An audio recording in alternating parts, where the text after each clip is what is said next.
Trade setup for investment trade setup లో chart అనేది 1 day time frame పెట్టుకుంటాము. Positional trading లో అయినా సరే, ఇన్వెస్ట్మెంట్ లో అయినా సరే, బ్రేక్అవుట్, ట్రెండ్, వాల్యూమ్ ఈ 3 ఎలిమెంట్స్ అనేది చాలా ఇంపార్టెంట్.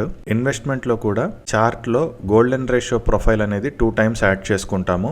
ఒకటి మంత్లీ లెవెల్స్ మెయింటైన్ చేసుకుంటాము, రెండో దాంట్లో క్వార్టర్లీ లెవెల్స్ మెయింటైన్ చేసుకుంటాము. మంత్లీ లెవెల్స్ లో ఇండికేటర్ సెట్టింగ్స్ లో ఫస్ట్ ఆప్షన్ అనేది చార్ట్ పెట్టుకోవాలి. గోల్డెన్ సపోర్ట్ అండ్ రెసిస్టెన్స్ ని ఎనేబుల్ చేసుకోవాలి. Golden support and resistance time frame అనేది 1 మంత్ పెట్టుకోవాలి. గోల్డెన్ సిపిఆర్ ఎనేబుల్ చేసుకోవాలి. పవర్ ప్యాటర్న్స్ డిఫాల్ట్ గా ఎనేబుల్ అయి ఉంటాయి, అవి ఎనేబుల్ చేసుకుని ఉంచుకోవాలి. బ్రేక్అవుట్ ఐడెంటిఫైర్ ఎనేబుల్ అయి ఉంటుంది, అది ఎనేబుల్ లోనే ఉంచుకోవాలి.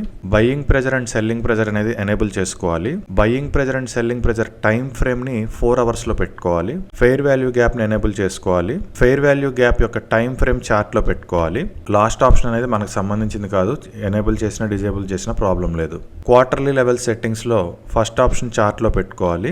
Golden support and resistance enable చేసుకోవాలి. Golden support and resistance time frame 3 months లో పెట్టుకోవాలి. గోల్డెన్ సిపిఆర్ ఎనేబుల్ చేసుకోవాలి. పవర్ ప్యాటర్న్స్ డిఫాల్ట్ ఎనేబుల్ అయి ఉంటుంది, అది ఎనేబుల్ లోనే ఉంచుకోవాలి. బ్రేక్అవుట్ ఐడెంటిఫైర్ కూడా డిఫాల్ట్ ఎనేబుల్ లో ఉంటుంది, ఎనేబుల్ లో ఉంచుకోవాలి. Buying pressure and selling pressure enable చేసుకోవాలి. Buying pressure and selling pressure time frame 4 hours పెట్టుకోవాలి. ఫెయిర్ వాల్యూ గ్యాప్ ఎనేబుల్ చేసుకోవాలి.